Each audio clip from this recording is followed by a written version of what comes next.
I greet you, my dear brothers and sisters, with a heart full of peace, wrapped in the quiet confidence of a soul that has loved and been loved, a heart no longer anxious about tomorrow, because it knows whom it belongs to. If these are my final moments on this earth, then let them be tender.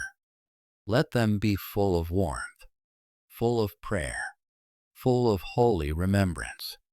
Let them echo not with sorrow, but with the joy that comes from a life lived in the light of God's mercy.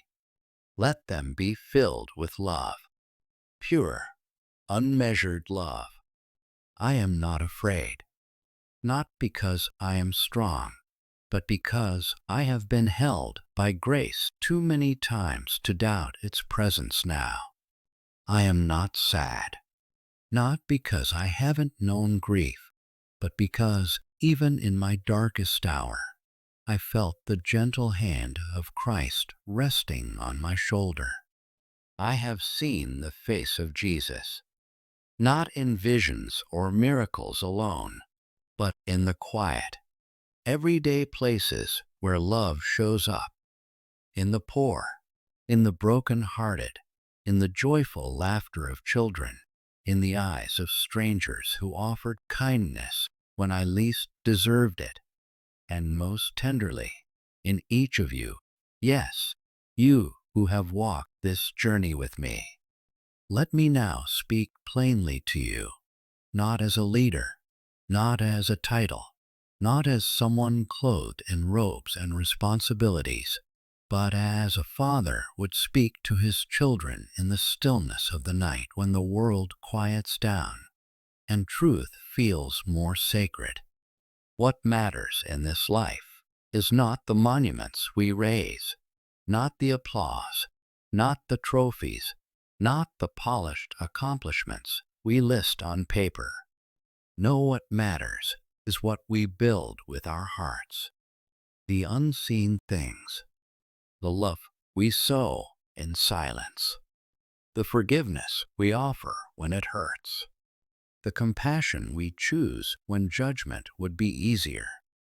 So I say this from the bottom of my soul: forgive more, even when the apology never comes, even when your heart still feels raw. Judge less, because only God knows the full story of another soul. And we do not heal by pointing fingers. We heal by opening our arms. Love without measure. Not just those who are easy to love, but those who test your patience, who challenge your faith, who mirror your own brokenness. Do not wait for a better world. Create it. You don't need permission from the world to be holy. You don't need power to start a revolution of kindness. Begin where you are, at your dinner table, in your neighborhood, in your workplace, and most importantly, in your own heart. I have sat with the lonely in dim hospital rooms where no one else came. I have prayed with the sick when the doctors said hope was gone. I have cried with the forgotten, the ones society turned its back on. And I tell you with complete certainty, God was with us in every tear. He was not distant. He was not watching from afar. He was in the silence, in the touch, in the warmth of presence. He was there, always there, when nothing else made sense. To the young, to the dreamers, the seekers, the restless hearts trying to find their place, do not let your dreams be silenced. The world will try. It will tell you to be realistic, to settle, to fit into boxes that were never meant for you. But Jesus walked a path no one else understood, and he walks with you still, even when you wander, even when you doubt, even when you feel like everyone else has it figured out but you. He does not walk ahead of you to shame you. He walks beside you to guide you, patiently, lovingly.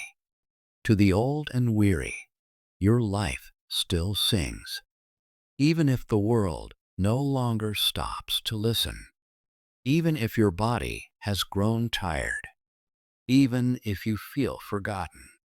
You carry wisdom that can't be taught. You have endured storms and kept the faith.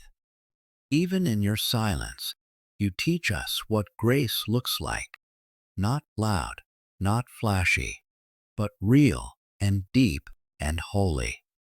To those who feel unworthy, to the ones who carry regrets, who wonder if it's too late to change, who sit in the back of the church thinking God loves everyone but them, let me say this as clearly as I can. God has never stopped loving you, not for 1 second, not even in your worst mistake, not even in your deepest shame. You are not too far gone. You are not forgotten. You are not disqualified. His love is not a prize for the perfect. It is the healing balm for the broken. To the church I have served,